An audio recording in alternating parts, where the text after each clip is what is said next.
Indian public higher secondary school Bhairav Chauraha Titla Kushinagar online class कक्षा 9 विषय हिंदी में आप सभी का स्वागत है। आज हम आप सभी को साखी जिसके लेखक कबीरदास जी हैं, तो इस साखी पाठ से साखी नंबर 1 के विषय में बतला रहे हैं। सबसे पहले आप सभी साखी नंबर 1 पर ध्यान दीजिए कि सतगुरु हमसो रीझ कर एक कहया प्रसंग बरस्या बादल प्रेम का भीज गया सब अंग। तो संदर्भ के विषय में हम लिखेंगे कि प्रस्तुत साखी हमारे पाठ्य पुस्तक में संकलित पाठ काव्य संकलन में संकलित पाठ साखी से लिया गया है। इसके लेखक, इसके रचनाकार रचयिता संत कवि कबीरदास जी हैं। फिर से इसको समझ लीजिए कि प्रस्तुत साखी हमारे पाठ्य पुस्तक में संकलित पाठ साखी से लिया गया है। इसके रचयिता संत कबीरदास जी। अब प्रसंग में लिखे गया कि सतगुरु हमसो रीझ कर एक कहा प्रसंग। तो किसने कहा, किसके विषय में लिखा गया है? तो सतगुरु। तो प्रसंग में लिखेंगे कि इस साखी में कबीरदास ने सच्चे गुरु के विषय में वर्णन किया है या सच्चे गुरु के महत्ता का वर्णन किया। यह आपका प्रसंग हो गया। उसके बाद अब आइए आपको थोड़ा सा शब्दार्थ के विषय में बतला देते हैं। तो देखिए, सतगुरु मतलब सच्चे गुरु ने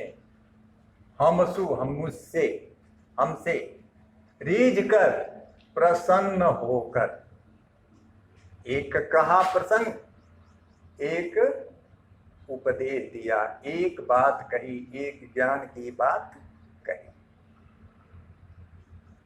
बरस्या बादल प्रेम का, कौन सा बादल बरसा? प्रेम रूपी बादल ने वर्षा किया। प्रेम रूपी बादल ने वर्षा किया तो हुआ क्या? प्रभाव क्या निकला? उसका परिणाम क्या निकला? भीज गया सबयंग। भीज गया मतलब भीग गया, सिक्त हो गया, सिंचित हो गया सबयंग, हमारे सभी अंग। अब आइए इसकी व्याख्या कर लेते हैं कि कबीरदास जी कहते हैं कि सतगुरु ने, सच्चे गुरु ने मुझ पर प्रसन्न होकर, सच्चे गुरु ने मुझसे प्रसन्न होकर एक ज्ञान की बात कही या एक ज्ञान का उपदेश दिया।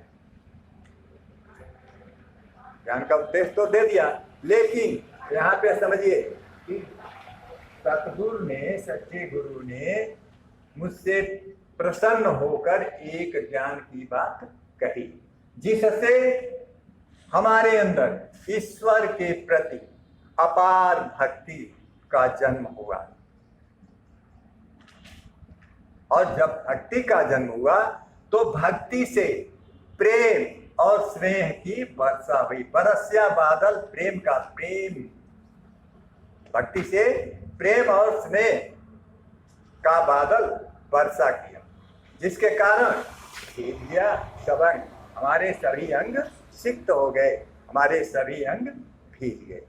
एक बार फिर से स्पष्ट रूप से देखिए कि कबीरदास जी कहते हैं कि सच्चे गुरु ने हमसे प्रसन्न होकर एक ज्ञान की बात कही जिससे हमारे अंदर ईश्वर के प्रति अपार भक्ति की भावना उत्पन्न हुई।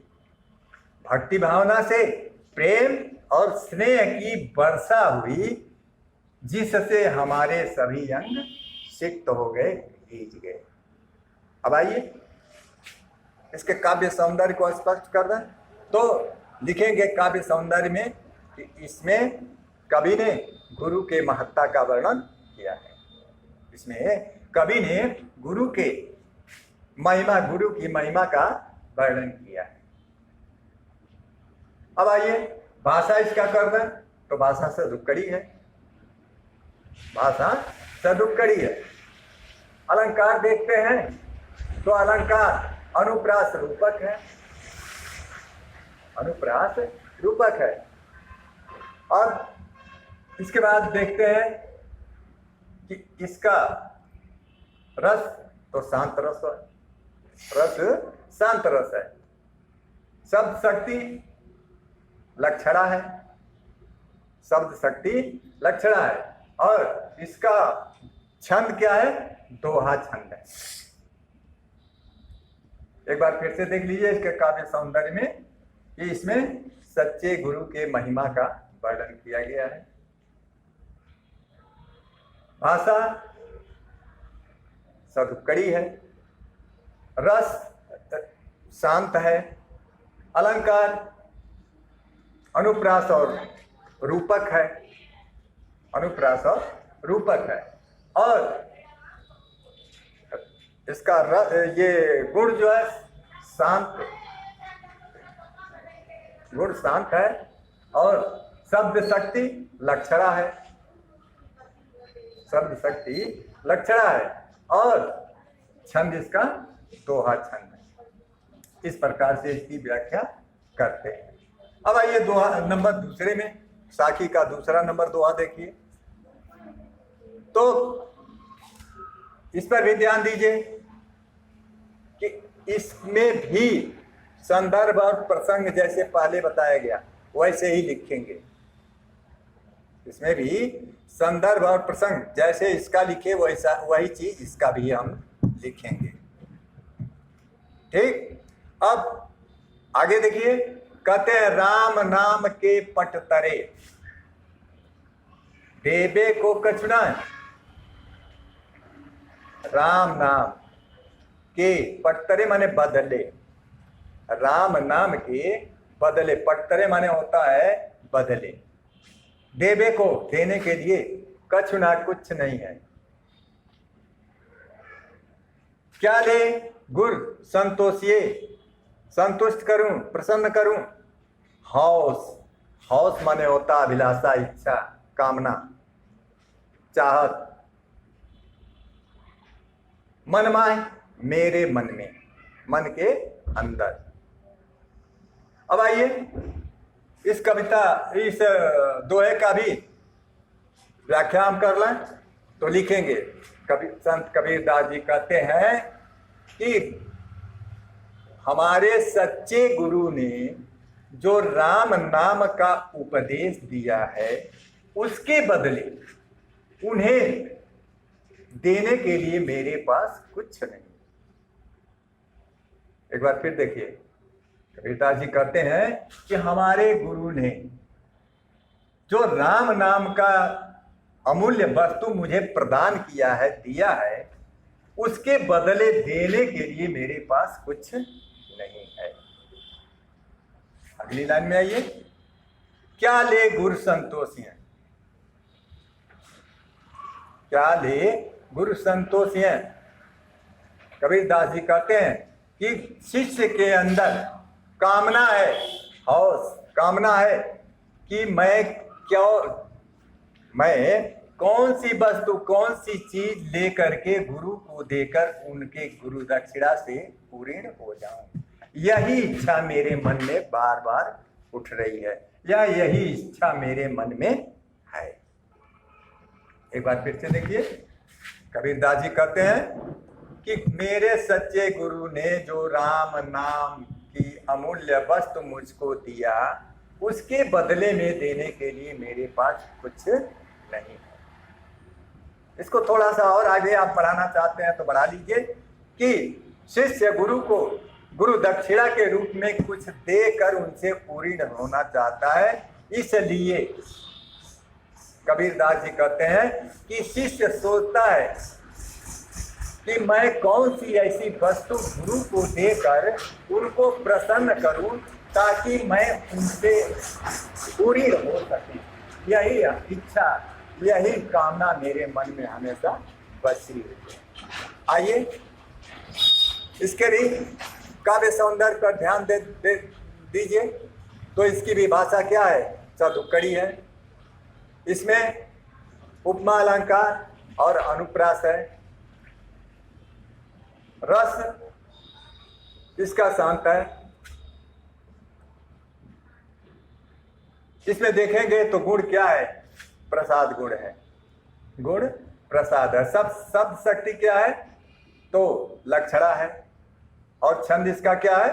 दोहा है, दोहा छंद है। एक बार फिर से देख लीजिए कि भाषा इसकी क्या है? सदुपकड़ी है, अलंकार, उपमा और अनुप्रास है, रस शांत है, गुण प्रसाद है और शब्द शक्ति लक्षणा है और छंद इसका दोहा है। आइए अब इसको देखते हैं। जैसे संदर्भ पहले लिखे, इसका लिखे, इसका लिखे, वही चीज इसको भी लिखेंगे। प्रसंग भी वही लिखेंगे, ठीक ना? इसके आगे अब आप यहां देखिएगा कि इसके शब्दार्थ को भी बता दें। ज्ञान प्रकाश्य, ज्ञान प्रकाशित हुआ, प्राप्त हुआ। गुरु मिल्या, गुरु मिला। जिन माने सो जिन, वह नहीं। बिसर जाए, बिसर जाए, विस्मरण हो जाए, भूल जाए। यहां देखते हैं गोविंद का मतलब ईश्वर कृपा करी, कृपा किए, तो मिलिया, मिला, आए, आकर। अब यहां पे देखिए कबीर दास जी कहते हैं कि गुरु जो है ईश्वर का स्वरूप होता है। गुरु क्या होता है? ईश्वर का स्वरूप होता है। गुरु और ईश्वर में कोई अंतर नहीं। तो कबीर दास जी कहते हैं कि ज्ञान प्रकाश्या गुरु मिला। गुरु ने अपना जो ज्ञान मुझको दिया या ईश्वर के प्रति जो उपदेश मुझको दिया, तो उस उपदेश के कारण मेरे हृदय में ज्ञान का प्रकाश मिला। अर्थात गुरु ने अपने ज्ञान के प्रभाव से मेरे हृदय में अज्ञानता रूपी अंधकार को नष्ट करके ज्ञान रूपी प्रकाश को भर दिया। अब कहते हैं सो जिन बिसर जाए, तो ऐसा ज्ञान देने वाला गुरु हमसे बिसर न जाए, ऐसे ज्ञान देने वाले गुरु को हम भूल न जाए। क्यों न भूल जाए? तो कहते हैं जब गोविंद कृपा करी, जब ईश्वर की कृपा होती है, जब ईश्वर की कृपा होती है तभी सद्गुरु प्राप्त होता है। ईश्वर की कृपा से ही सद्गुरु प्राप्त होता है। अब आइए इसको फिर से हम देख लेते हैं। कबीरदास जी कहते हैं कि जब ईश्वर की कृपा होती है तभी हमको सच्चा गुरु मिलता है, और सच्चा गुरु मिलता है तो सच्चा गुरु अपने ज्ञान के प्रभाव से हमारे अंदर की अज्ञानता को नष्ट करके ज्ञान रूपी प्रकाश भर देता है। तो ज्ञान रूपी प्रकाश जो गुरु भरता है, ऐसे गुरु को हमको कभी भूलना नहीं चाहिए। इसलिए कि जब ईश्वर कृपा करता है तभी गुरु प्राप्त होता है। अब आइए इसका भी देख लीजिए काव्य सौंदर्य में। तो काव्य सौंदर्य में आप देखेंगे तो इसकी विभाषा सदुकड़ी है, अलंकार, अनुप्रास है। इसमें यह भी रस इसका शांत है, सब शक्ति लक्षणा है, छंद दोहा छंद है। फिर से देखिए काव्य सौंदर्य में भाषा सदुकड़ी है, अलंकार अनुप्रास, रस शांत और इसका गुण प्रसाद गुण है, शब्द शक्ति लक्षणा है और इसका छंद दोहा छंद है। इस प्रकार आज हम आप सभी को इन तीन साखियों का व्याख्या करके और संदर्भ सहित व्याख्या करके आप सभी को बतलाया।